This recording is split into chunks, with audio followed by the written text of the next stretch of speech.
exec, el vele, el fenómeno que todos quieren ser, el chamaquito que no pueden entender. How we doing, guys? Welcome to episode 172 of the Exec Talk Podcast. I'm your host, Devalez Wasan. All right. So this is going to be a long one. Sit down, get your popcorn, follow me on all my socials, like, subscribe, hit the notification bell, comment if you're new. It's going to be a long one. Sit down, grab your popcorn, enjoy the show. We are going to talk NBA trade deadline. As you guys probably know, it was absolutely insane. It was insane. Like, not like that. Well, some of them were like that, but it was insane. Some people are thinking, why? Other people are thinking, woo! So we're going to break that down. Of course, we're going to break down the Super Bowl this Sunday. Chiefs, Eagles in NOLA. Super Bowl 59. Can't wait to break that down from every which angle. Talking legacy, talking scheme, advantages, disadvantages, what each team's going to try to do, and ultimately my pick, as well as Ohtani not planning to pitch in game till May. We'll talk a little bit about that, but it starts off with another mega blockbusters trade for you guys that are in my age group. I'm 29. So I still remember Blockbuster, if not something as big as, I don't know, the decision by LeBron, the KD decision to go to the Warriors. It's this magnitude of trade. And Luka Doncic, Luka Magic, 25-year-old, 5-time first-team All-NBA, currently holds the third highest points per game average in NBA history at 28 points a game. Traded to the Los Angeles Lakers for Anthony Davis. That's essentially the trade. The full trade, however, we're going to get into the weeds of this.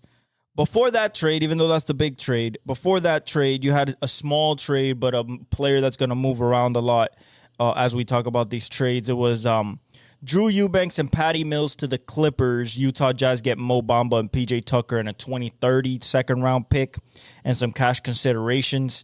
It's probably just salary dump stuff right here. Not much to see there, but PJ Tucker, pay attention to him.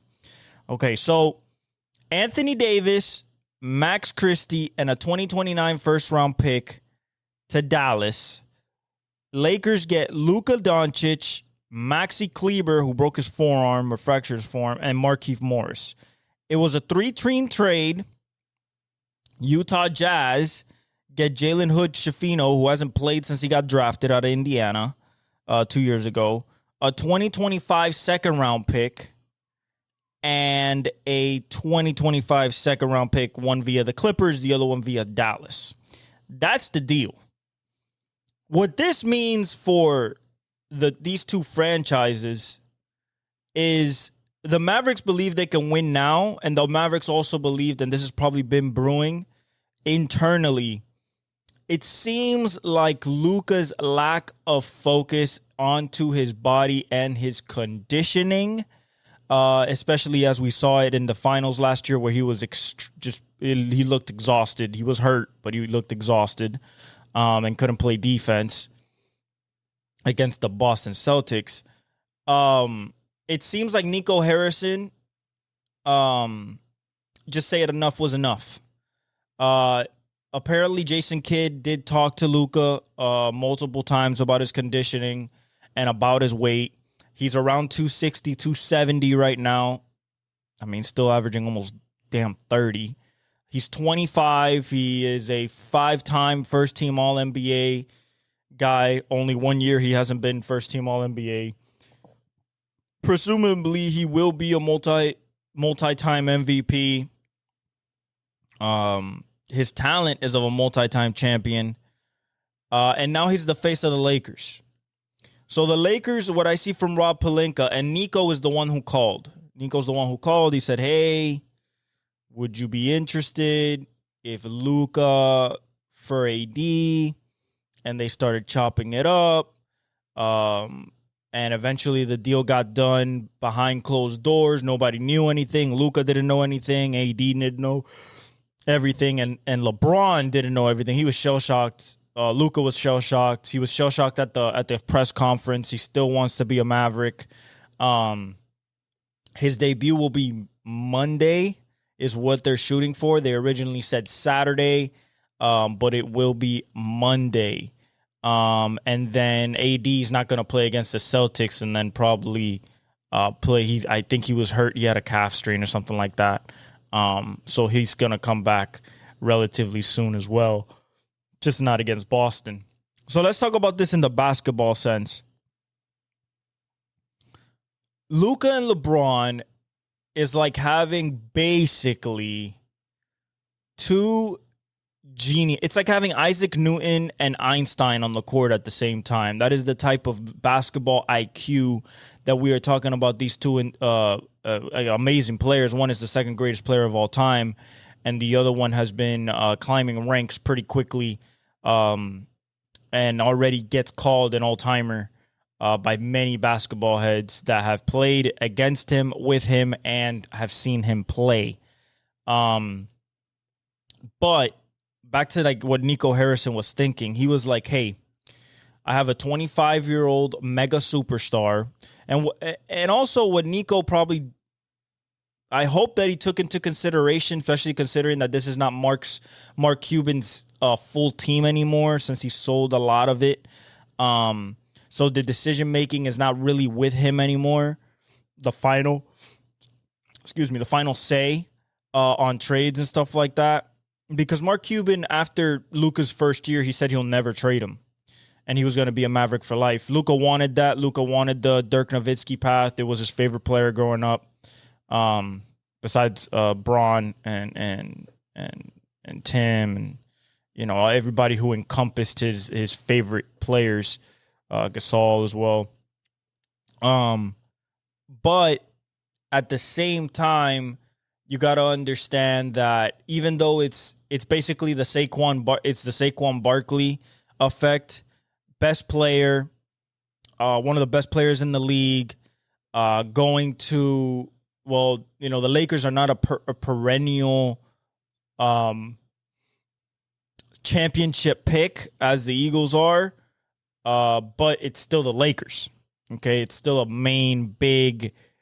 biggest brand in basketball besides one could say, I guess, the Knicks and the Warriors.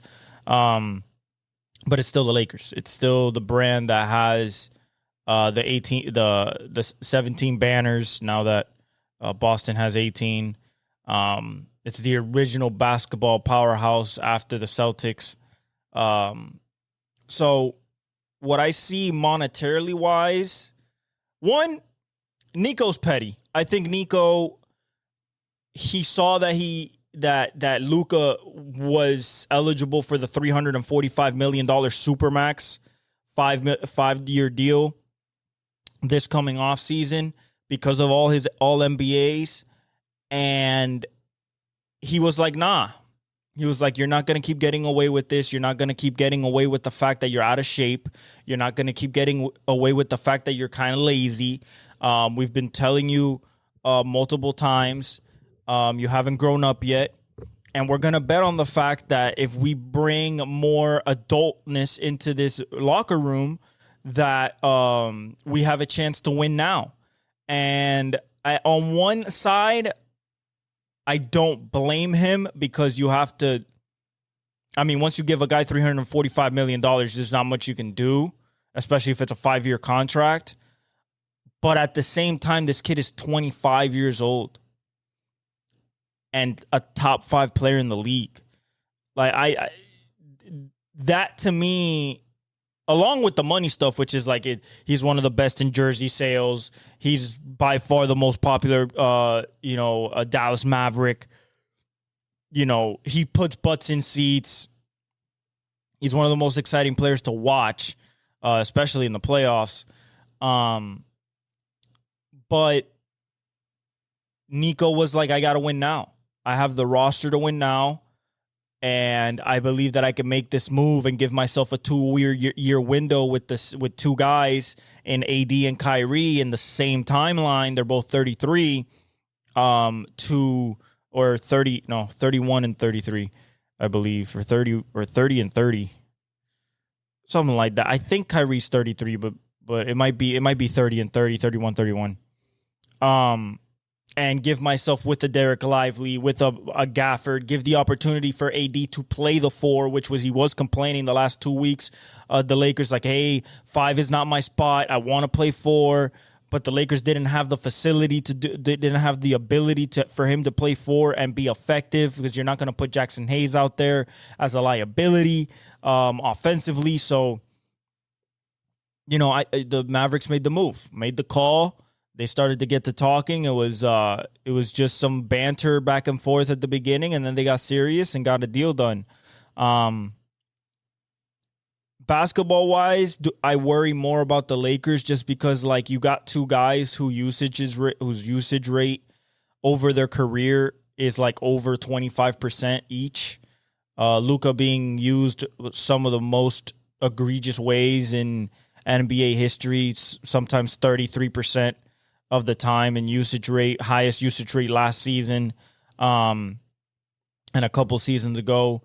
LeBron always having the ball in his hands, needing to get the ball in his hands, but the ball's going to be in Luka's hands. This is Luka's team, and this is an overlying theme over this trade deadline. The era that started with the decision by LeBron, which was the era of player movement, player empowerment. Hey, I want to get out of here. Get me out of here. I run this team. If I want something or I need to get somewhere, you're going to get it done because you're going to keep me happy. Guys, I think that shit's out the window. If Luka Doncic can get traded for essentially Anthony Davis and a first-round pick, I mean, Max Christie's okay, but like Anthony Davis and a first-round pick, not even a 2 first-round, but this is a 5-time All-NBA point guard that averages 28, 9, and 8, is a playoff riser, and is 25 years old. And you get 1 first-round pick, you could tell that the Mavericks wanted to get rid of him. And it has to be something behind the scenes. They fired a lot of his training staff. They fired his massage therapist. They fired his strength and conditioning coach. I mean, they fired a lot of people. They fired in January and stuff like that, upcoming towards this trade, which might have been like breadcrumbs they might have been thinking about it, but nobody's gonna know that. They know after the fact. Hindsight's 2020. Basketball-wise, they're going to figure it out because they're both smart. The first thing that has to happen, LeBron has to give the ball to Luka to run the point guard. LeBron can run all 5 positions. Luka is a point guard, okay, in every sense of the word. Yes, he can score 45, but at the same time, he can dish 15, okay? So I think Luka's at the 1.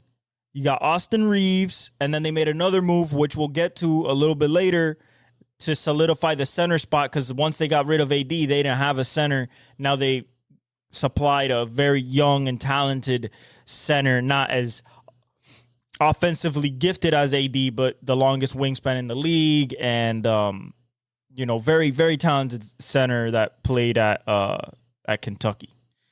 Or was it at Kansas? One of those two.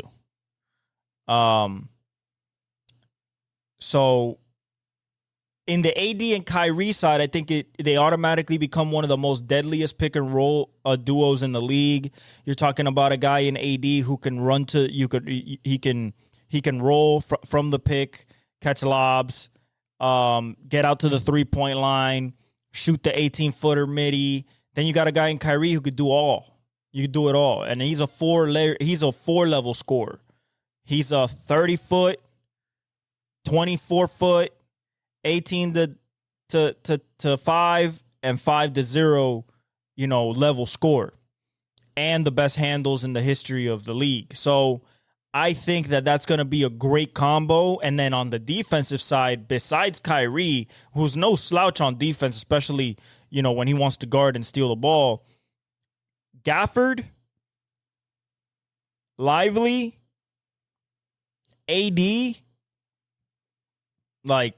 just with those three, you have rim protection. You can get out to the 3-point line and contest.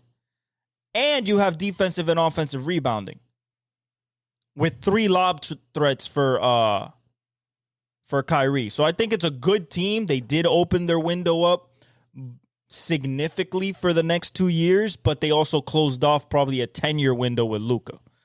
As for the Lakers, people are not expecting them to compete this year. I beg to differ. They're already in the playoffs as we speak right now. They're not in the play-in. They're actually in the playoffs. In the standings, they're 5th. So can they keep this? They're 9-2 in their last 10. Can they keep it rolling as LeBron and Luka start to play together along with Mark Williams, who they got? But ultimately, I think it was the Mavericks' move to just get rid of Luka, get rid of him before you give him the $345 million deal. He gets traded to the Lakers, loses as $117 million, cannot sign for the Supermax, cannot sign for 5 years, has to be a 4-year deal. And at the end of this season, he might not want to sign with the Lakers. Somebody might offer him a bag, and he might want to go play somewhere else with somebody else. You don't know how long LeBron's going to be there. He is the star. It is the Lakers. I think he'll be enamored with it. I think that they'll definitely ingratiate him into Laker culture, and he'll become a Laker great if he does stay there. But this is not a done deal yet until the extension is signed. Okay, so that's one giant trade, the massive trade, right? Then we have De'Aaron Fox. The same day, De'Aaron Fox. The Kings trade their number 1 superstar, Swiper, and Jordan McLaughlin. Send them to the Spurs with Wemby. So now you got De'Aaron Fox and Wemby, along with Chris Paul. They didn't ask for Devin Vassell. They didn't ask for Keldon Johnson. Nothing.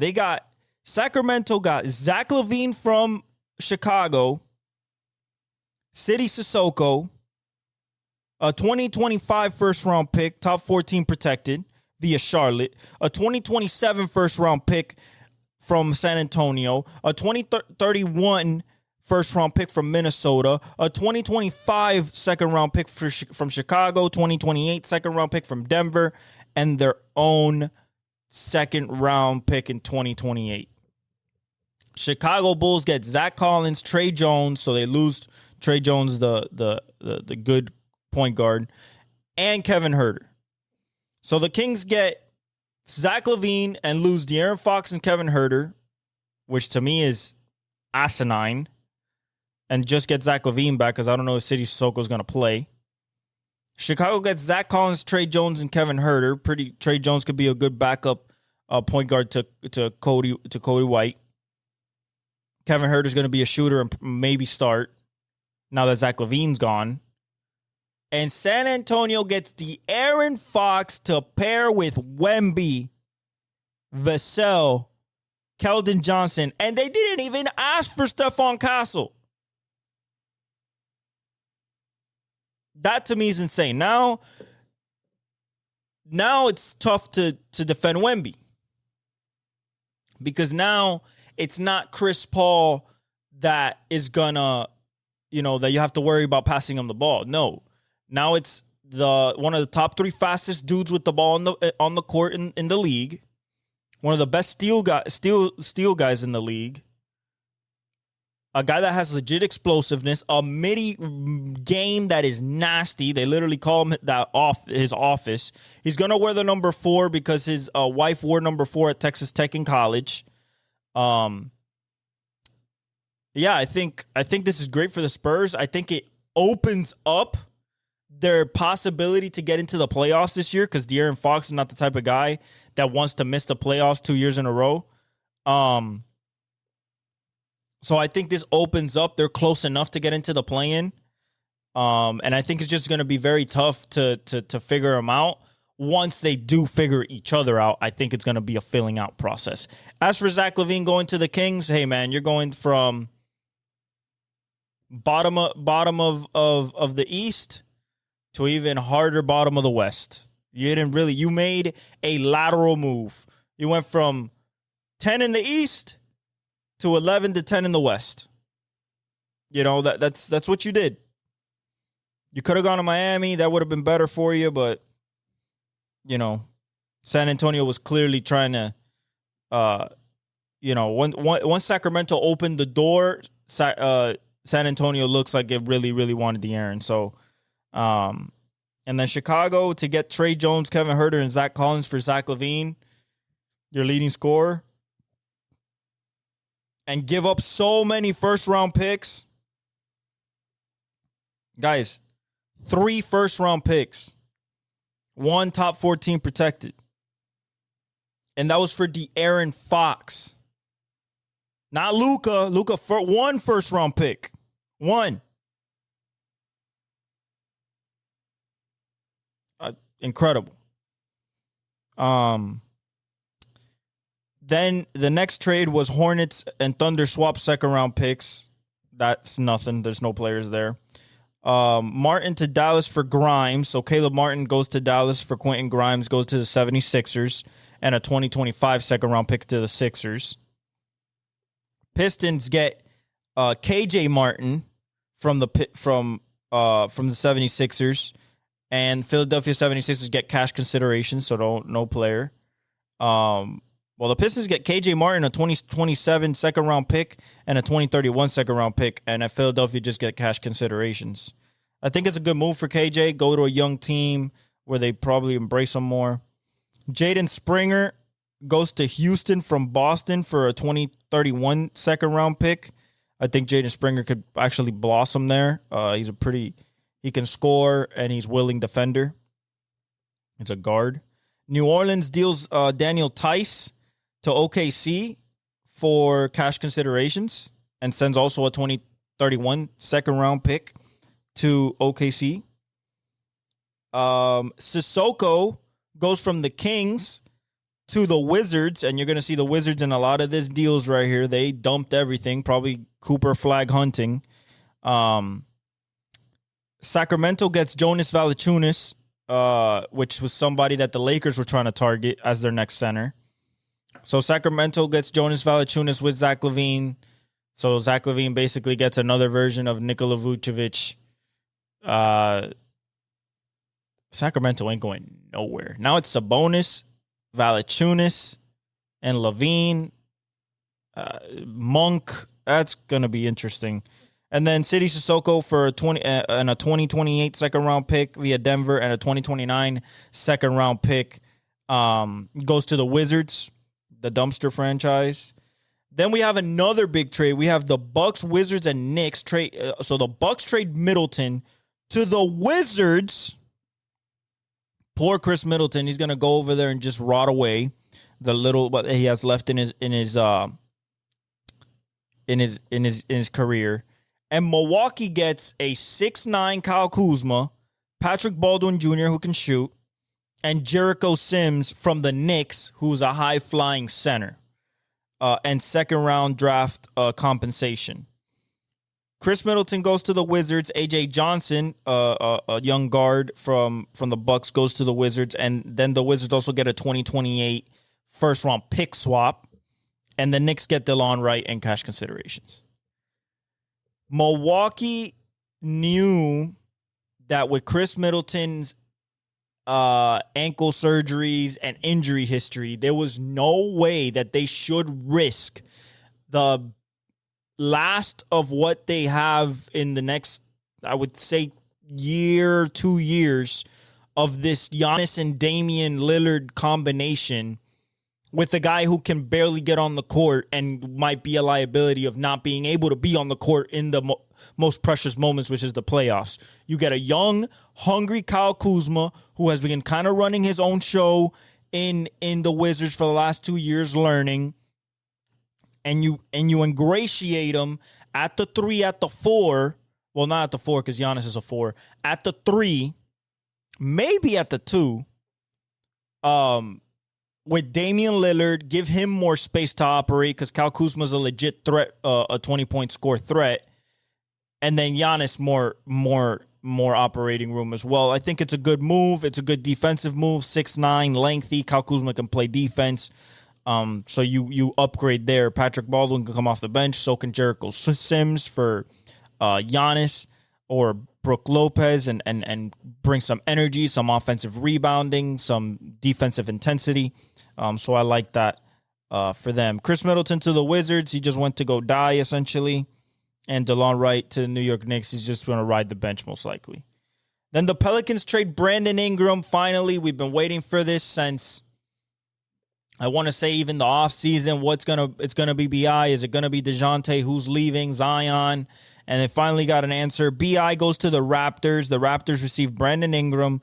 The New Orleans Pelicans receive Bruce Brown, Kelly Olynyk, 2025 second-round pick, and a 2026 first-round pick via Indiana.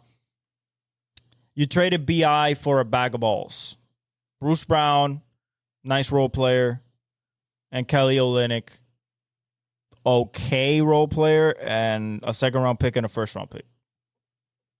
BI now goes to RJ Barrett, Grady Dick, Scotty Barnes, but they're so far down in the standings that he's just going to be there losing. Maybe they can win some. I don't think that they can get back in the hunt, but maybe he can either take over that team or be the number 2, or maybe they want to move on from him in the offseason. We'll see.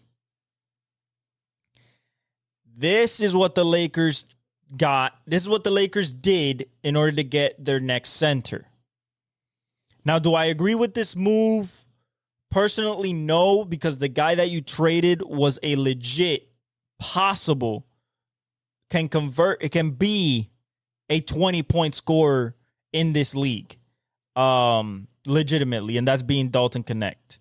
So they trade Dalton Connect for Mark Williams, and they trade Cam Reddish. So the Hornets receive Dalton Connect, Cam Reddish, a 2031 unprotected first-round pick, and a 2030 pick swap for Mark Williams. Mark Williams it has the longest wingspan in the league, I believe, longer than Wemby's at 9 feet 9 inches. Can offensive rebound, can defensive rebound, can block shots, and is a good lob threat for Luka, which is what you need in a Luka offense. He's young. He's only in his second, third year in the league. He has had some injury history, so we'll see how that goes. But for the Hornets, now having LaMelo, Dalton Connect, Brandon Miller, Miles Bridges, Trey Mann, like you gotta, and Cam Red, like all these young guys, I expect the Hornets not to be in any contention or anything like that, but I expect them to actually be somewhat competitive. I expect Dalton Connect to try to be a scorer, especially if LaMelo's not healthy. Him and Brandon Miller probably sharing the scoring load. And then Cam Reddish coming off the bench most likely. If not, he starts for defensive purposes. I think it's a good move for the Lakers, bringing in a young center for Luka, kind of like his own version of a Derek Lively in Lakerland. But we'll see how that goes with his injuries and how he develops with the Lakers. Then we got the Jimmy Butler trade. Jimmy said he didn't want to sign an extension with the Warriors, so they deaded it 2 days before the trade deadline. And then came yesterday. Jimmy Butler joins the Warriors in a 4-team trade. Golden State gets Jimmy Butler. Miami Heat gets PJ Tucker. That's another dude that came from the Utah Jazz. So PJ Tucker, Andrew Wiggins, Kyle Anderson, and a protected first-round pick. Detroit Pistons get Lindy Waters, a shooter. Josh Richardson, a shooter. And Dennis Schroeder, a shooter. But I think Dennis Schroeder is going to be on the buyout market. And then Utah Jazz get KJ Martin. So he moves from Detroit to Utah. And Josh Richardson. Because Josh Richardson goes from Detroit to the Utah Jazz. And the Utah Jazz also get a second-round pick. Now, what I think about this trade, it's very simple. Do I think Golden State now becomes a championship contender? No. Unless Jimmy is bringing... Unless Jimmy's averaging 20 points a night consistently, giving Steph a legit outlet for breaking down plays, getting into the post, helping out Kuminga in his defense, playing perfect defense with Draymond. I think Draymond and him now become one of the two legit duos defensively in the league. That's for sure, especially with Trace Jackson-Davis on the back line. And it'd be a nightmare if it's Curry, Kuminga, Jimmy, Draymond, and Trace Jackson-Davis. I think that is a crazy defensive lineup. Of course, not counting Curry, even though he's a good defender. Jimmy wanted out of Miami. Pat Riley wanted him out. We get PJ Tucker, Andrew Wiggins, which is a good defender. Kyle Anderson, and a protected first-round pick. Did we lose the trade? Yeah. But we're the ones that lowered the price because of how he was acting. So, and then when he said he was not going to sign the extension, he did sign an extension, $114 million 2-year extension. Is it 100? I think it was 114 million. I believe. I'll tell you guys right now.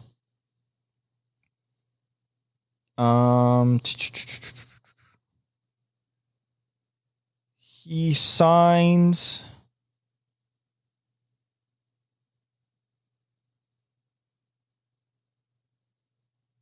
Jesus Christ, where is that?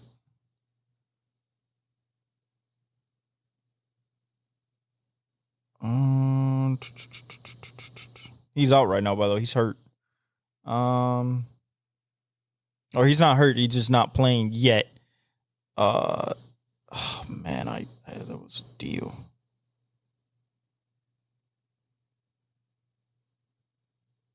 All right, I'm gonna find the contract. I'm gonna find the contract.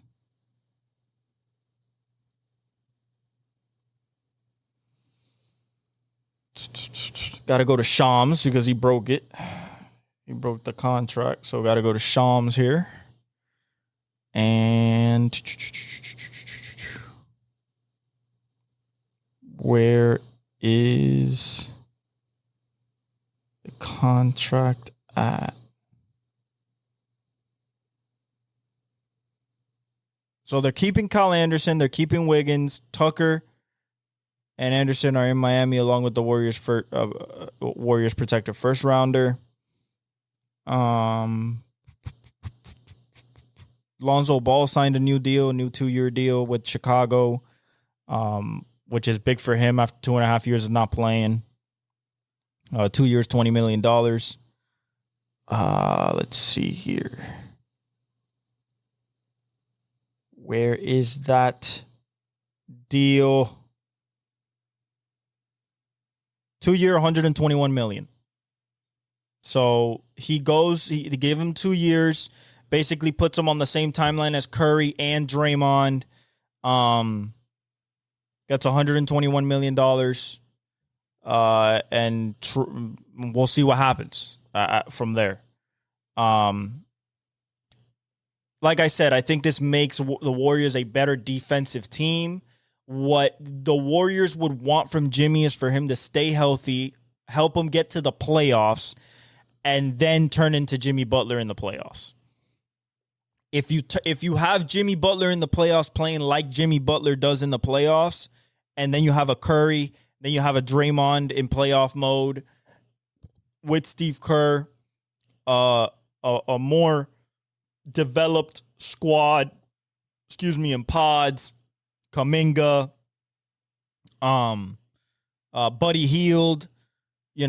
I think that they can have, I don't know about a championship shot, but they can make a run.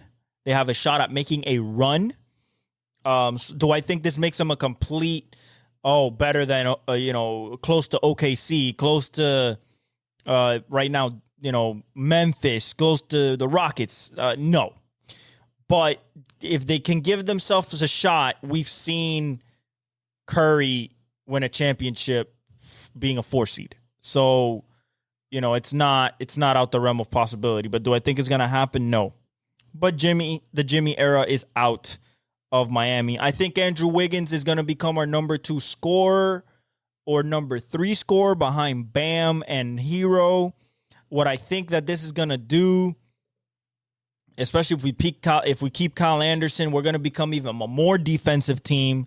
The length of Andrew Wiggins coupled with Bam, you look at a Khalil Ware, Highsmith, we have legit defenders on the perimeter. I think we're going to become a more defensive-oriented team as we already are. Can we find offense? Can Andrew Wiggins be a 25-point scorer and be efficient? Can he take the load off a Hero sometimes? Can he open stuff up for Bam? These are all questions that Miami Heat fans like myself are going to be asking over the second half of the season to see how this trade goes. Then Jared Butler and 4 picks to the Wizards for Jackson. So Reggie Jackson goes to the Wizards from the 76ers with a 2026 first-round pick, less favorable of Oklahoma City and Houston. 5 to 30. That's the from picks 5 to 30. And the LA Clippers. And then Philadelphia gets Jared Butler, a nice young player. 2027 second round pick, most favorable of Golden State and Phoenix. 2028 second round pick via Golden State. 2030 second round pick, most favorable between Phoenix and Portland. And 2030 second round pick via Washington. Washington just let go of a bunch of second round picks basically, and got a 2026 first round pick from the 76ers. I think they're just Cooper flagging it, guys. I think at this point, they're Cooper flagging it. And then another defensive trade for Miami, just stocking up completely on defense. Davion Mitchell, the excellent perimeter defender guard from the Raptors, formerly of the Kings. He goes to Miami, and then Miami sends P.J. Tucker and a 2026 second-round pick via the Lakers and cash considerations to the Raptors. So P.J. Tucker got traded 3 times in the last 24 hours. That boy never even packed his bags, and he was in 3 different cities before he could even get a full night's rest. Crazy. And then more Hornets moves. Hornets get Yusuf Nurkic and a 2026 first-round pick from the Suns. And the Suns get Cody Martin and Vasily Micic, the former, I believe he was a European MVP, if I'm not mistaken, or a very good player over there in Europe, with a 2026 second-round pick. Yusuf Nurkic to the Hornets, just sending him to die over there, essentially. They needed a center, losing Mark Williams, only having Nick Richards. Yusuf Nurkic seemed like the best bet. They went out to go get him. Phoenix Suns getting Cody Martin and Micic. I don't think that that's going to move the needle at all for them. Then the Hawks sent DeAndre Hunter, their best 6-man, essentially, to Cleveland. Big move for Cleveland there, considering that they're going for a championship this year for sure. And the Atlanta Hawks get Karis LeVert and George Niang, 3 second-round picks and 2 future picks, 2 future pick swaps. I think DeAndre Hunter with the Cavaliers is a very good pick. Then the Clippers get busy. Atlanta gets Terrence Mann from from the Clippers, so that's a very good piece for Atlanta to get, probably to fill in for that DeAndre Hunter loss. And Bones Highland also to the Hawks.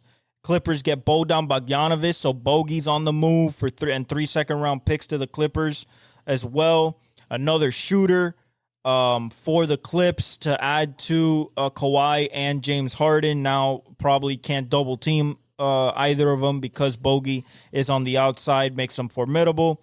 And then the Houston Rockets get Cody Zeller, who's probably going to ride the bench, if not get released on the buyout market with a 2028 second-round pick. Memphis, Marcus Smart. This was kind of a surprise. They kind of just salary dumped him to Washington. Marcus Smart, and then Memphis gets Marvin Bagley III, who's probably going to ride the bench, and Johnny Davis, who they might try to develop, but I doubt it. 2028 second-round pick and a future second-round pick. The Wizards get Kobe Jones, Marcus Smart, and Alex Len, so basically nothing. And the 2025 first-round pick. So, the Memphis threw him their first-round pick. And then Jake LaRavia, which was a pretty good player for the Memphis Grizzlies, goes to the Kings. So they're getting a little bit better. I don't think they're going anywhere, but LaRavia is a nice piece to get. Then the Clippers trade Kevin Porter Jr. Basically, this is a young player for a young player. Clippers get Marjon Beauchamp from the Milwaukee Bucks. Milwaukee Bucks get Kevin Porter Jr. Two creative guys that can score a little bit, come off the bench, be kind of sparky. Kind of like the same player. One's a forward, one's a guard, but kind of the same function. And then finally, the Pacers send James Wiseman with cash considerations to the Raptors for a future draft pick, top 55 protected. Essentially, nothing. Some dust. That's what they sent them for. Those are the trades. Of course, the Luka, Doncic, Jimmy Butler trade. There was other trades that might have happened. Kevin Durant to the Warriors possibly, but the Suns shut that down. They did not want to get rid of KD, although they seem to have conversations, which might throw off the chemistry in that locker room. The team is already not doing that great. And they said that after this season, depending on where the team ends there will be considerable whole team evaluations at this current construction of this Phoenix Suns team. That just tells me that if they suck, they're going to break this team up. Kevin Durant's probably going to be on the move again. They're going to keep Devin Booker, obviously. They're going to try to get rid of Bradley Beal and try to build something else. They might be a team who might go after a Luka if the Lakers don't come up with the money, which I don't see not doing, but that's also a possibility.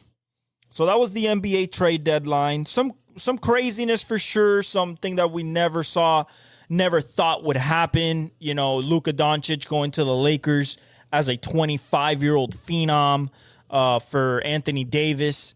But like I said, I think the player empowerment era in the NBA has come to an end. I think GMs and owners have taken back the power of how to build their teams, what they want to do with their teams, not necessarily just catering to their superstars. And like Ant said, he put it perfectly. If Luka can get traded, anybody can get traded.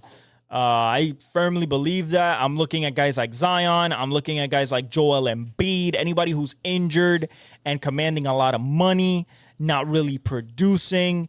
I'm looking at those guys for sure. On another sad note, DeJounte Murray did tear his Achilles tendon, so he is done for the year. So back to injured-riddled New Orleans that is not going to do anything this year.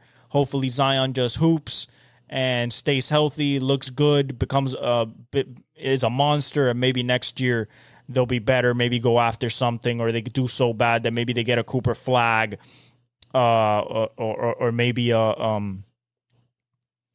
Ron Harper or somebody like that in the draft.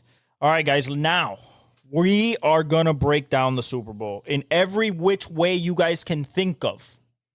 Okay? In every which way. Offense, defense, special teams, coaching, scheme. You know what I'm saying? So buckle up. It's about to be a wild ride. You know how I like to get, especially with my Super Bowl breakdowns. As if you've been with me the last few years of this podcast, as we are in episode 172. So let's go to the tail of the tape for now. We don't know the statuses. I'm actually going to check right now what the news are on Lane Johnson and or not on Lane Johnson, on Landon Dickerson and on Cam Jurgens. I'm going to look at the roster now, see if they have any injury designation as of now, right now. So let me see. Cam Jurgens is, let me see here. Doesn't start. They haven't said anything. Okay, so they're keeping it very, very under the vest. That means he's probably maybe a game time decision. Landon Dickerson. They haven't said anything either.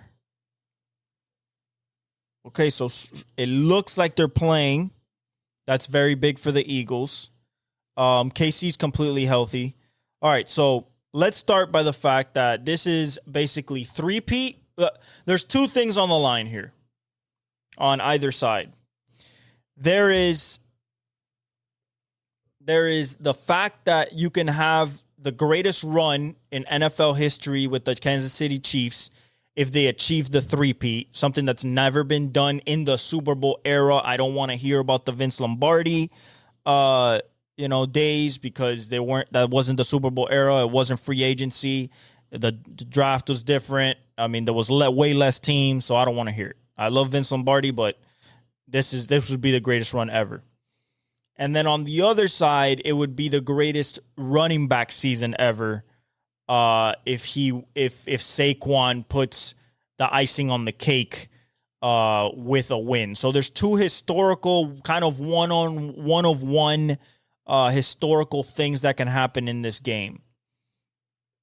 Another thing that can happen in this game is Mahomes can become basically the second greatest quarterback ever, right behind Brady. Only quarterback to ever have a three-peat. Probably a four-time Super Bowl MVP, which would match, I think, second all-time. I think Brady has 5 because Julian Edelman won 1, Deion Branch won 1. And then he has 7, so I believe he has 5 in total. And actually, no, I don't think Julian Edelman won that Super Bowl MVP. I think it was only Deion Branch. I think he won every other Super Bowl MVP. So he might have 6. But at this age, he only had 3. So it'd be the 4th Super Bowl for Mahomes, three-peat. A three-peat for Andy Reid would put him right behind Bill Belichick in coaches of all time, in my opinion. Passing Landry, passing Chuck Noll, passing Shula, although not in wins, but it would be 4 Super Bowls. Spags would probably become the greatest defensive coordinator of all time with his 4th ring. Actually, no, it would be his 5th ring. He won 2 with the Giants and now about to be 3 with the Chiefs. So it'd be his 5th ring, probably be the greatest assistant defensive coordinator of all time. And right on his way to Canton. Chris Jones will become one of the greatest. I mean, he's already one of the greatest D tackles of all time, but just keep climbing the ladder of that ranking. And then comes Travis Kelce with his 4th ring, would, in my opinion, especially if he has a big game, become the greatest tight end of all time without debate, with Gronk just slightly edging him out. So that's the historical perspective for this, for the Chiefs. For the Eagles, you have Nick Sirianni shutting up all the doubters, making it to his 2nd Super Bowl in the last 3 years as a head coach. You have Jalen Hurts also shutting up all the doubters, saying that he can't get it done beating the Chiefs, stopping the three-peat in his second Super Bowl in the last 3 years, only 4 years starting. And then Saquon, probably having the greatest first season for a free agent signing in the history of the NFL. Just needs 30 yards to pass Terrell Davis's all-time record for regular season and playoff rushing yards. He will get that. And if he wins Super Bowl MVP and Offensive Player of the Year tonight, actually, in the NFL honors, so we find out if Josh Allen or Lamar Jackson wins MVP, I think he's going to go down. He's going to be on a highway trajectory to the Hall of Fame. Then you have guys like Landon Dickerson, Lane Johnson, already kind of, especially Lane, already kind of a first ballot Hall of Famer. Mailata. On the defensive side, you have an emerging superstar in Jalen Carter. Brandon Graham might be playing in this game. He's the only player that has stayed from the last Super Bowl in 2017 when they beat the Patriots. And then you have the whole Georgia squad would win a ring after winning 2 rings at Georgia, that being Jalen Carter, Jordan Davis, Nolan Smith Jr., Kaylee Ringo, Nakobe Dean, who will not play this game, obviously, because of the torn ACL. And there's one more. Nolan Smith, Nakobe, Jalen Carter, Jordan Davis, Kaylee Ringo. And I could have sworn there was one more. And I'm blanking on him right now. But if there is one more. And then Cooper DeJean, Quinyon Mitchell, that young secondary would get their first ring. CJ GJ would get his first ring. So that's what's on the line. And then Kellen Moore would win that Super Bowl, go immediately, stay in NOLA, and become the Saints head coach, that's pretty much done right now. Now, let's break it down. Now that we have the historical context, let's break it down offense to defense, and vice versa. Let's start with the Eagles offense to the Chiefs defense. The Eagles offense runs through one guy. The first thing they want to do is establish Saquon Barkley. If they establish 26 going downhill, hitting those 20, 25, 30, maybe some home runs, 60, 70 yarders, then it's going to be a long night for Kansas City. But the thing that Spags does so well, that in 18 straight playoff games, he has held every single running back to under 100 yards. Do I think that he's going to do it with Saquon? I think Saquon is a little bit too talented to hold under 100. Even though Spags probably comes up with a massive game plan for him. But that offensive line really, really does move people. And I think he'll get loose a couple times. I don't know about a 60-yard touchdown because the Chiefs know how to tackle really well. That's going to be a paramount skill that they have to use in this game to limit the explosive run plays by Saquon in this offense. Saquon's average touchdown this year is 32.5 yards. That is absolutely insane. That is the definition of a home run hitter. Okay? Now, what you got on the other side is you got that D-line of the Chiefs, the secondary and the linebacking core that mesh together so well and plays Spags defense to a T, doesn't make mistakes and penalties, doesn't get overhyped, is very technically sound in tackling, when forcing turnovers. Okay. It's going to come down to, can you stop the play action, especially when they give it to Barkley, on a counter, on a power, when they pull Lane Johnson or Landon Dickerson or Cam Jurgens. And Spags is going to take some chances. He always does. The problem is when you take chances against a good running team, if your linebacker or safety misses his gap and overcommits, Saquon will cut back, stick his foot in the ground, and be out the gate. You cannot allow that to happen. You have to play gap sound football. Be patient. Don't overrun the spill and attack downhill when you see him move laterally. The key to stopping Saquon is to get him to stop his feet. It's the same thing as Derrick Henry. You cannot let him get north to south. If he gets the ball from the shotgun and can see the hole and make a cut and get north to south and get to the second level and third level on your linebackers and safeties, is going to be a long night. If you make him stretch it out, if you hold the edge and make him stretch it out, holding the edge while holding the backside, because he loves the cutback, he has excellent vision.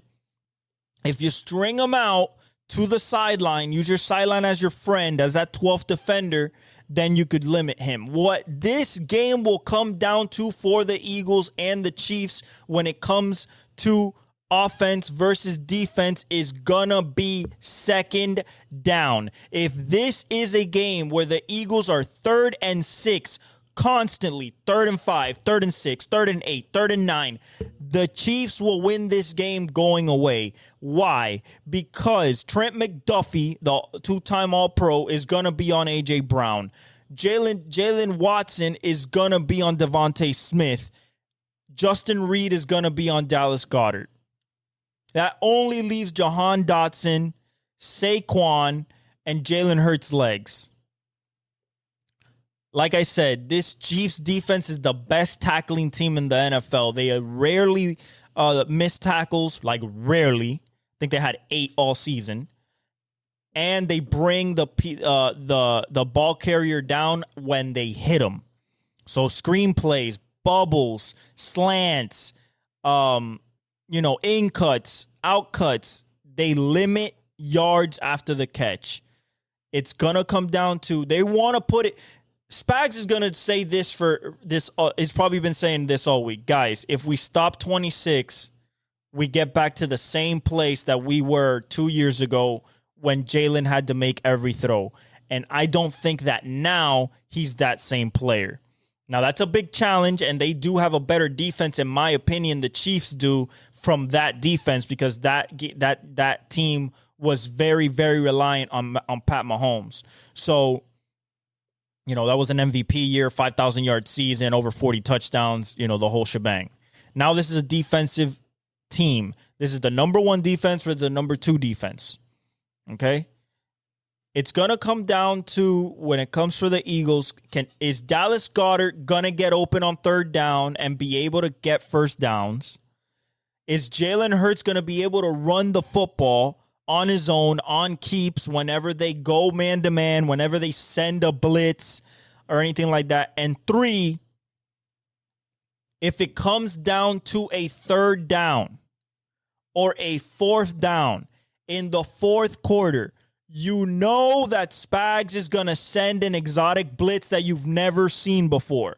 I've heard for a week and a half from Dan Orlovsky to all the quarterback gurus that are saying Jalen Hurts at the line of scrimmage is much better than 2 years ago, and he can call out blitzes and switch to runs and everything. I want to see that game of chess against the greatest defensive coordinator of all time, when you don't know he's coming and he is known and his bread and butter is getting free runners at your quarterback in the biggest moments.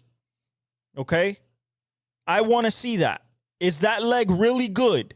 Is that knee really healthy? Can he get out the pocket? Can he make something happen? When he's pressured, his QBR goes way down. If he's not pressured, he's really accurate.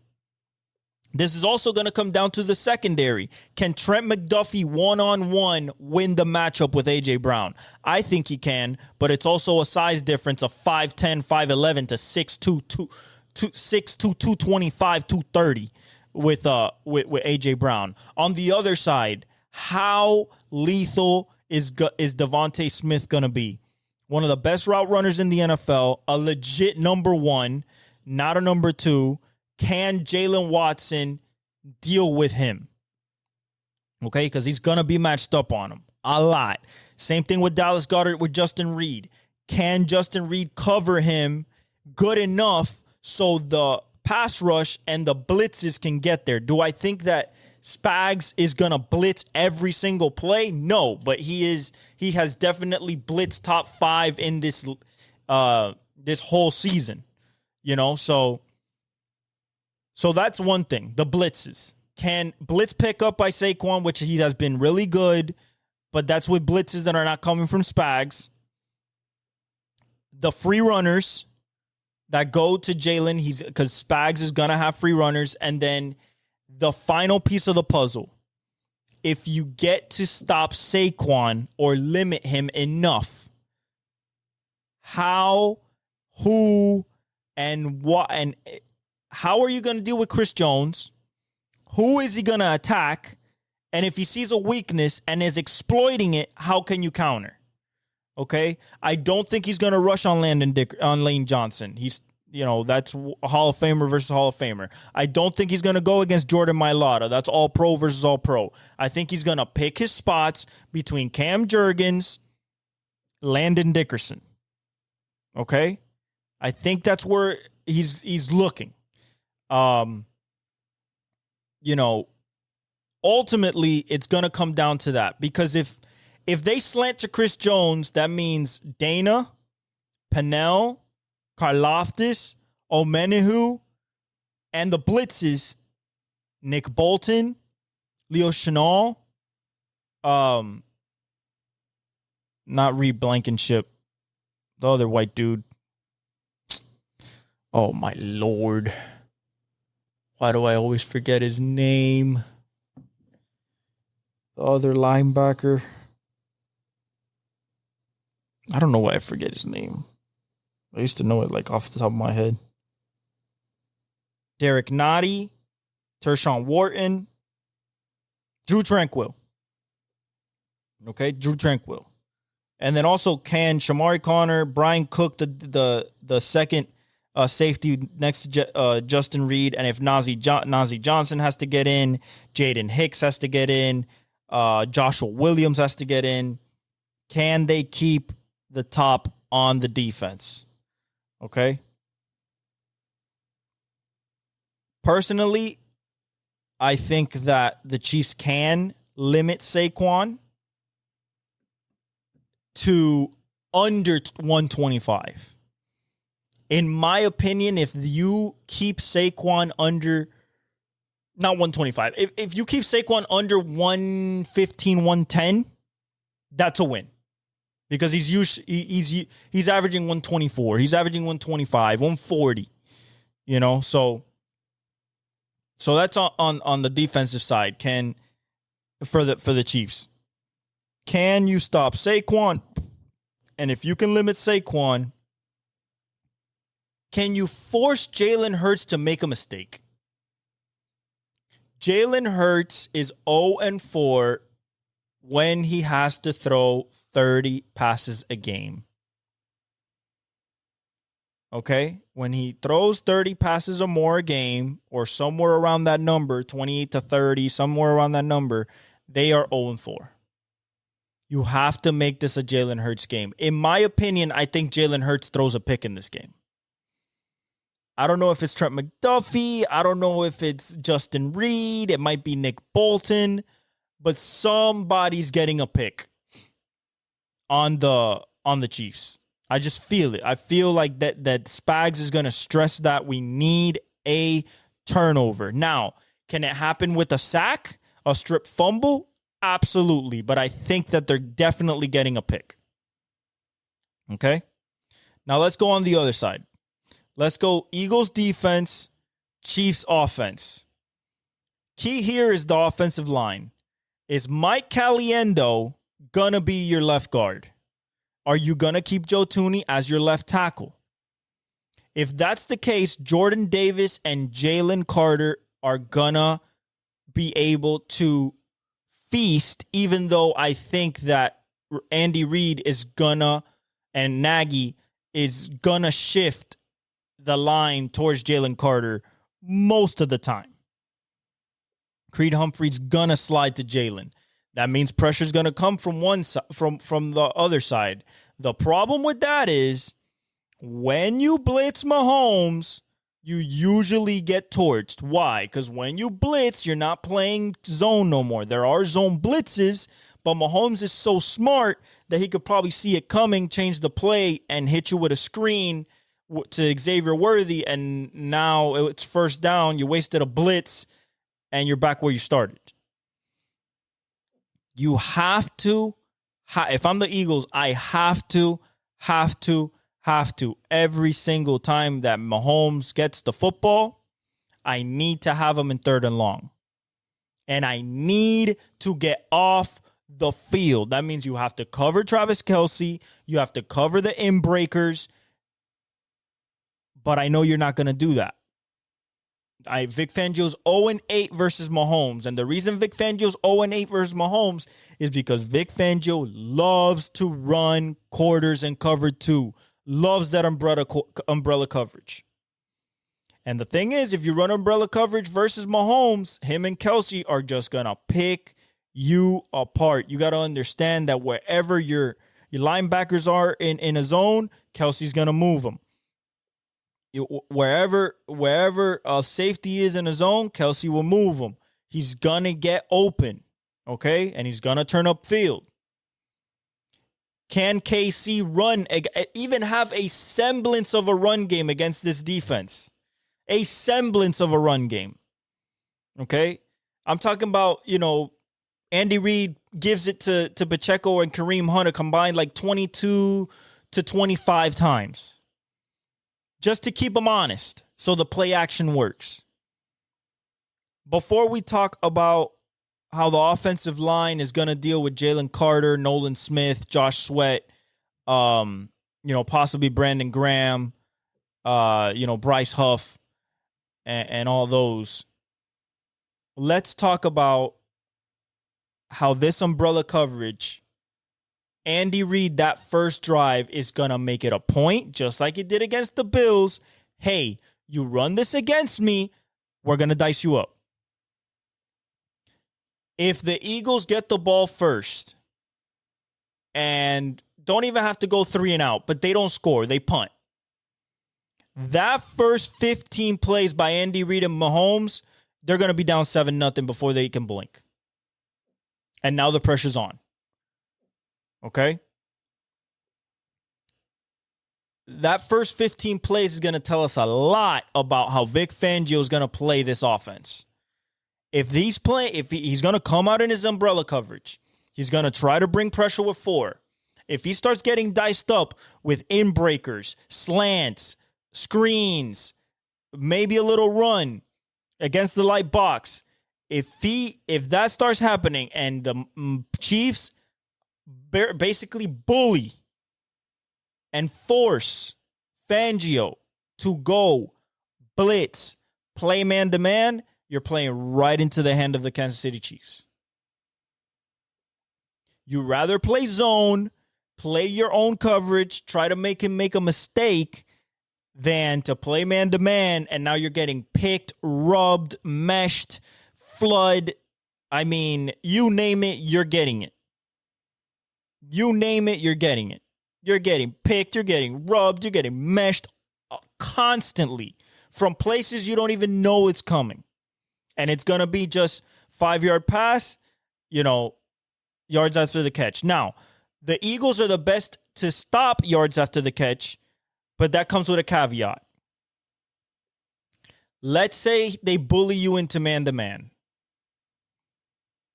I think Quinyon Mitchell will be on Xavier Worthy. If not, he's on Hollywood Brown.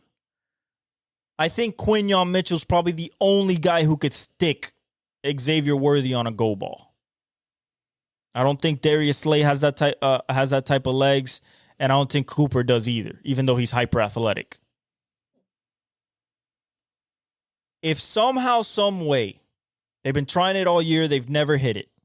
But they've been practicing it over and over and over in practice. I know it. They're trying to turn him into this player. They saw a glimpse of Tyreek Hill in him, although he runs way more routes than Tyreek did in his rookie year. If you try one-on-one against Xavier Worthy and it's a double move, or you think he's on an in cut because he hasn't ran a goal ball and he burns you, Mahomes is launching it. And usually he hits those, especially in the playoffs, especially in the Super Bowl. Okay? So if I'm the Eagles, I'm Vic Fangio. I'm like, yeah, I'm playing my umbrella coverage, but don't let that running game get 4 yards a pop. Don't let no negative plays happen. Because the Chiefs are the masters of situational football and staying in front of the chains. Third down, fourth and short. They got plays for everything. They do everything perfect. They execute it like just meticulous detail. That's what the Chiefs are. Andy Reid, Mahomes, Kelsey, the whole offensive line. That's what it is. Meticulous detail. What's the Eagles' defense? Bully. It's bully ball. Okay? It's simple blitzes. We're going to get home with our front four. We're going to play cover 4, cover 2, and we're going to force you to make good throws and good decisions. And eventually we're going to get there. I'm looking at the corners for the Eagles, and I'm not necessarily concerned because I believe they have the talent to cover all the guys, but the Eagles do not cover the tight end well. Neither do the Chiefs, but the Eagles really don't.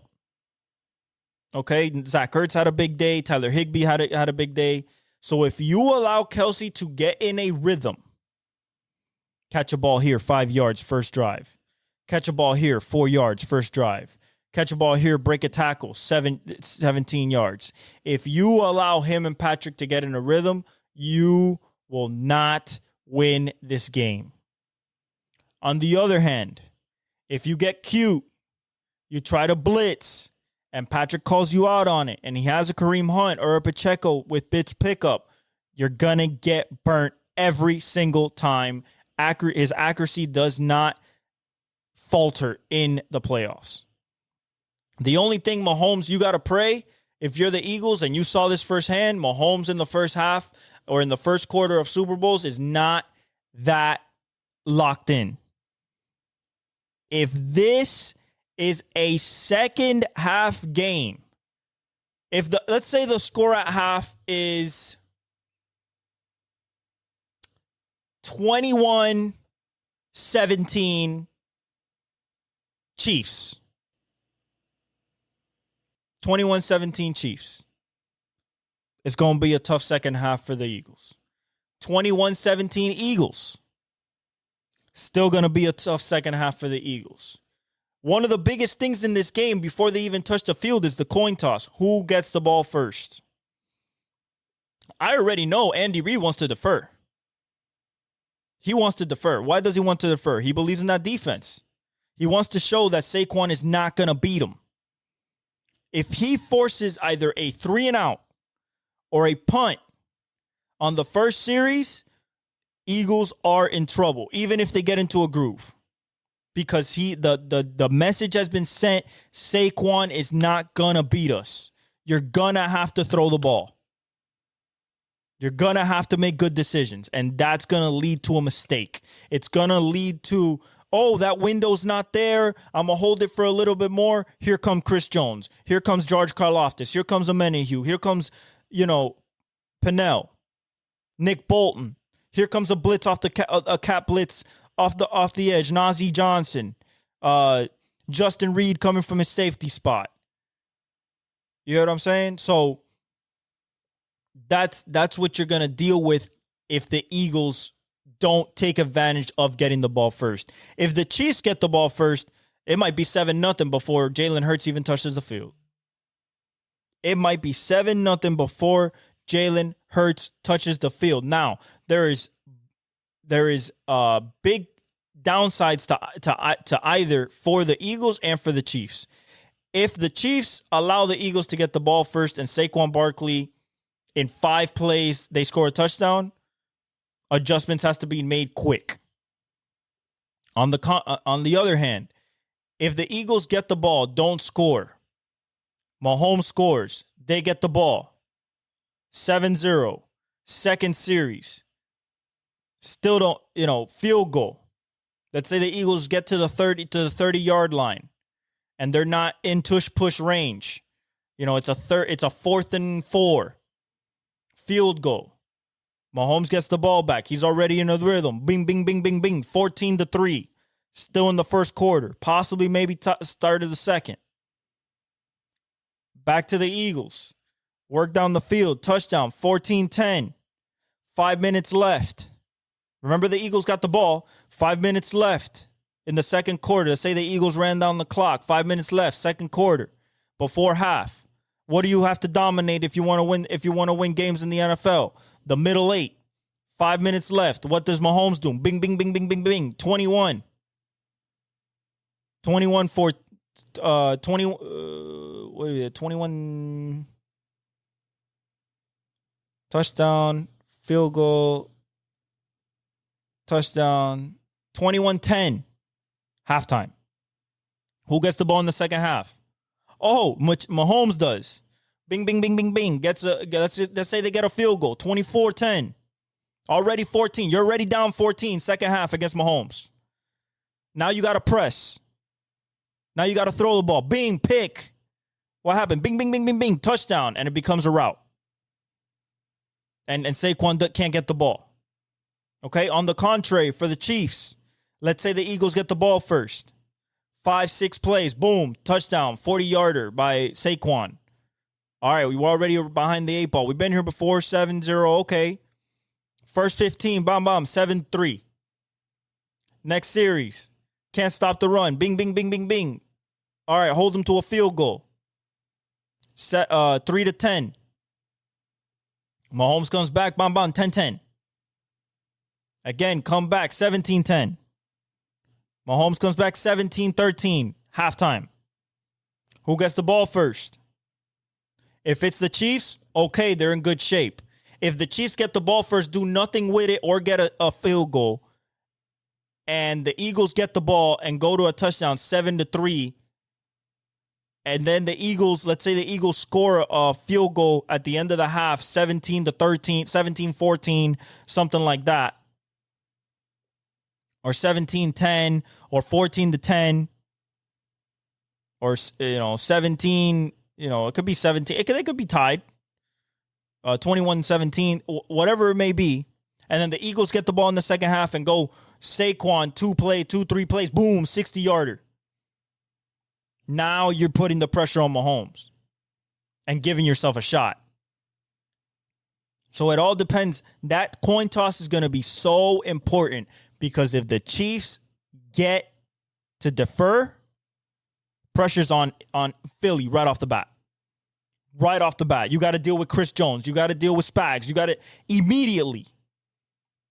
First play, Saquon. Boom, 1 yard. What are you going to do? 2nd and 9. Second play of the game, 2nd and 9. Big play. Second play of the game, big play, 2nd and 9. Let's say you get 5. Or you get 4. You pass to Devontae Smith or Dallas Goedert, you get 3, you get 4.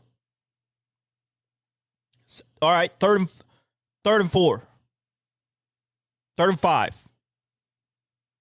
What are you going to do? Can't give Saquon the ball on a 3rd and 5.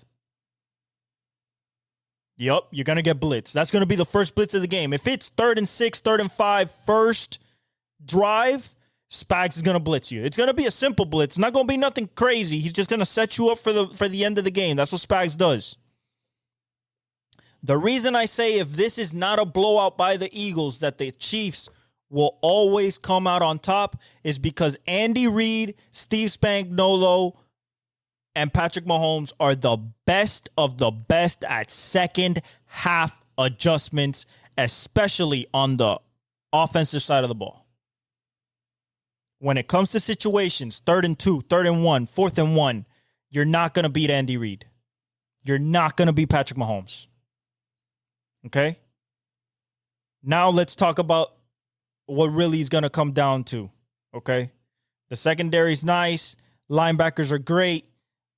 This D-line versus this O-line. The O-line right now for the Chiefs is going to be probably Joe Thuney, Mike Caliendo, Creed Humphrey, Trey Smith, Jawan Taylor. Unless they move Joe Thuney back to guard and then try DJ Humphries out there now that he's healthy, we'll see. But right now, I think it's going to be the same thing. If Jalen Carter, he's always lines up. He's 92% of the time, 901 snaps this year, he has lined up on the left against, if you're facing the defense, you're on the defensive side, on the left side, on the right guard. He's always faced the right guard. I don't know if he wants to face an all-pro in Trey Smith all game long. So if he switches to Caliendo, they're going to have to slide the line that way and give him help. Caliendo's going to be eaten alive by that dude. He's a monster. He's going to be like the next Aaron Donald, the next Chris Jones. He's that special. What does that do? The problem with the Eagles is that they have so many ways to attack you from front four. Bryce Huff is a demon off the edge. Josh Sweat is a speed to power type of rusher, but it has some speed and bend. And now you have this kid, Nolan Smith Jr., 4'3". So basically I have him Mike out there. And a bend machine out the edge. Going against Jawan Taylor. That's probably who's gonna face. Josh Sweat probably faces Thuney. If I'm Kareem Hunt Pacheco, I have to chip. Have to chip. At least hit him and then go out on my check down or whatever I'm doing. Mahomes has to get the ball out of his hands quick. So receivers have to get open quick, get off a press, or break the zone. If you blitz Mahomes, Vic has known this. He's lost to him 8 straight times and never beat him. If you blitz him, you better get there. Because Mahomes getting out, he's fully healthy now. Fully healthy. No ankle, no knee, nothing. Fully healthy. Okay? So, if you rush him, you better, or if you play man, you better hope that he doesn't run. And if he runs, he's going to run for first downs. Mahomes always takes off at the best time to take off to get yards. If he sees an alley right as the ball snapped, he's taking off. If he sees backs turned by linebackers, corners, safety, back turn, he's taking off, getting 15, first down. Wipe those downs out the way. He got a fresh pair of downs, 15 yards down the field, and the play wasn't even ran. And it happens every single Super Bowl. He won against the 49ers last year on a run. So if I'm the Eagles, I have to have a spy. Zach Bond, please spy Mahomes. Now, Oren Burks, not N'Kobe Dean, is going to be responsible. And Zach Bond are going to be, and Reed Blankenship are going to be responsible for Kelsey on third down. Do not let him get open. If you let him get open, Mahomes is going there, and the first down's going to happen. On fourth down, be prepared for anything. Corn dog motion, orbit motion, motion back and forth, 2 people shifting, getting set. Anything, mesh, flood, rubs, screens, slants, anything on fourth down. Because there's going to be a fourth down in this game. A 4th and 2, a 4th and 4, a 4th and 3 late in the game to ice the game. Possibly.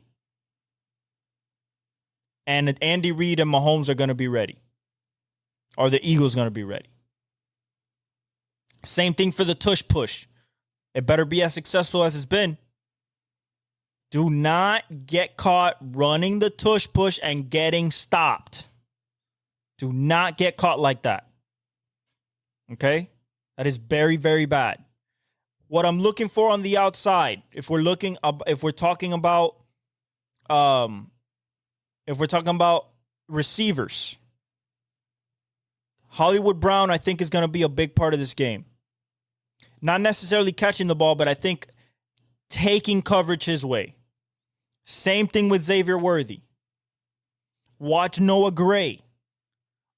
Watch Jalen Watson. Okay? Watch Kareem Hunt. Watch Isaiah Pacheco out the backfield. Watch Juju Smith-Schuster. And watch DeAndre Hopkins. He hasn't done nothing yet this season. He hasn't done nothing yet this postseason, but he's in his first Super Bowl, and I promise you Andy Reid will dial him up in a critical situation because of his pedigree, his hands. He's a first ballot Hall of Fame receiver, and he's going to make him have a big moment. And do not get beat deep. You want to run that umbrella coverage? You better not get beat deep. Don't get beat on a seam. Don't get beat on a go ball. Don't get beat on a deep post. Don't blow a coverage. And you have to try to force Mahomes to make a mistake, either throwing a pick or getting to him, flustering him, do what Tampa Bay did, force fumbles, stuff like that. Ultimately, this is going to come down to two things: the trenches and turnovers. That's on the field. Off the field, this is going to come down to, can Nick Sirianni and Kellen Moore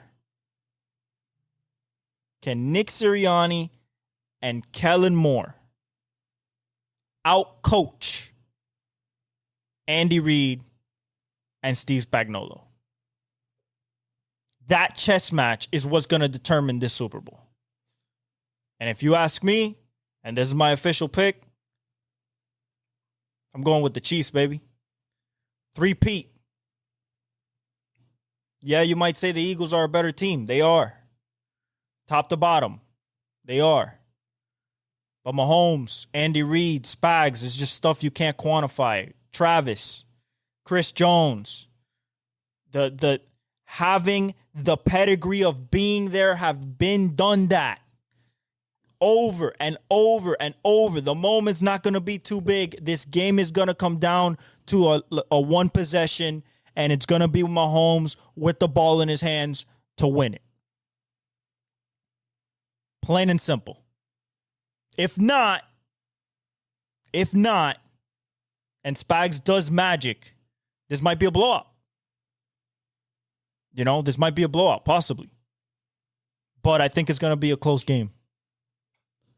I got the Chiefs. And, 3-peat, baby. Greatest dynasty in football history. A little bit house cleaning with baseball. Shohei Ohtani is not going to pitch until May. That's fine by me. He's going to hit. That's fine by me. The Dodgers are not going to miss him on the mound until May. That's okay. I'd rather him healthy for the rest of the season than starting him off, early, and he might tweak it or anything like that. Okay? Because if you think about it, you still have Yoshimura Yamamoto. You still have Tyler Glass now. You still have Roki Sasaki. You still have Tony Gonsolin. You still have Bobby Miller. You still have Trevor May. So you have the rotation. Blake Snell. You have the rotation to stay alive, more than alive, to be number one in baseball before he even comes back to pitch. I'm not worried about that. Pete Alonso returned to the Mets. Good job keeping the polar bear there with Juan Soto and Francisco Lindor with Mark Vientos. I think that's going to, and Alvarez, I think that's a good core. Pitching wise, you're still kind of lacking, but we'll see what happens there. On the NBA side, the standings, Boston is 5 behind Cleveland. New York is 2 behind Boston in the third spot, 7 games back. You have Indiana in the fourth place, but 12 games back. So, you're talking about 5 games out of third place. Milwaukee's 13 games back, 1 behind Indiana. Miami's 15 games back, 2 behind Milwaukee. Detroit's 16 games back in 7th. Orlando's 16.5 games back. They recovered a little bit. Now they got Paolo and Franz back. They're a half a game behind Detroit. Atlanta's 18 games back, and Chicago's 19.5 games back, with Philly being 20.5 games back. And that's it, because Brooklyn's 24, Toronto 25, 27.5 for Charlotte, and Washington's 31.5. As in the West, you have a Memphis Grizzlies 6 games behind a 40-9 OKC. You have Houston 8.5 games back, 2.5 games back of Memphis in the third spot. Denver at 9 games back, just a half game back of Houston. LA Lakers 5, 10.5 games back, a game and a half back of Denver. The Clippers 12.5 games back. Minnesota recovered a little bit. They're 13 games back, just a half game back of the 6th spot. Dallas is 15 games back, 2 behind Minnesota for the 7th. Sacramento's 15.5. So is Phoenix, and Golden State is also 15.5. So 9 through 11 are all tied in the win and loss column, except they're all 25 and 25, and San Antonio are 17.5 games back in the 12th spot. Portland's out of it, 19. Utah's way out of it, 28, and New Orleans way out of it in 29. As for the stats, SGA still at 32.8. They're basically 33 points a game. Giannis at 32. Jokic at 30. Tyrese Maxey at 28, and Anthony Edwards at 27. Trae Young is at 11.5 assists a game. Nikola Jokic at 10.3. You have Cade Cunningham at 9.4. Steadily been increasing it throughout the season. LeBron at 9.1, still being efficient with the assist. And Tyrese Halliburton at 8.5. 3-pointers made a game. Steph is at 4.2. Ant's at 4.1. LaMelo's at 4.1. Brandon Miller's at 3.9. And Tyler Herro's at 3.8. Defensive leaders, you have DeMontis Sabonis at 14.3 in rebounds. Karl-Anthony Towns at 13.6. Nikola Jokic at basically 13. Zubac at 12.6 and Giannis at 12.2. Blocks, Wemby's at 4 a game. Walker Kessler's at 2.4. Anthony Davis at 2.1. Brook Lopez at 1.9. And Gafford at 1.8. And Dyson Daniels still leading the league in steals, 3 a game. Shai Gilgeous-Alexander with 2 a game. Tyrese Maxey 2 a game. Jokic at 1.8. And Jalen Williams, J-Dub, at 1.8 a game. And that's your NBA standings. We have the duels. NASCAR. We have the duels before Daytona 500 next week. We're getting close to Formula One. We're also getting close to IndyCar. So super excited for racing to get back. We're 49 days away from the MLB season to start. So super excited for the Super Bowl. Chiefs, that's my pick. I broke it down. I hope you guys liked it. We talked about all the trades in the NBA and their repercussions and how I believe GMs and owners are now taking back control of their teams and how to build them. We talked about the historical significance of both sides for the Chiefs in the three-peat and for the Eagles in Saquon. And, guys, we're going to enjoy a great halftime show by Kendrick Lamar, who swept the Grammys, which is the most hilarious thing that could have happened to Drake, and then accepted his awards with a Canadian tuxedo, which is denim on top, denim on the bottom. It was absolutely hilarious. He deserves it. He had the greatest year in hip-hop history. Record of the year, song of the year, performance of the year, rap performance of the year. Yeah, and then he's gonna do the same thing with GNX, and I think that and he's gonna definitely perform not like us in NOLA at the Super Bowl. Have SZA there. It's gonna be great. We're gonna enjoy it. Super Bowl, baby. Go Chiefs. I love you guys. Thank you for always rocking with me. Like, subscribe, hit the notification bell. Follow me on all my socials. Comment. And yeah, guys, I love you guys. God bless you. And I leave you all with the outro.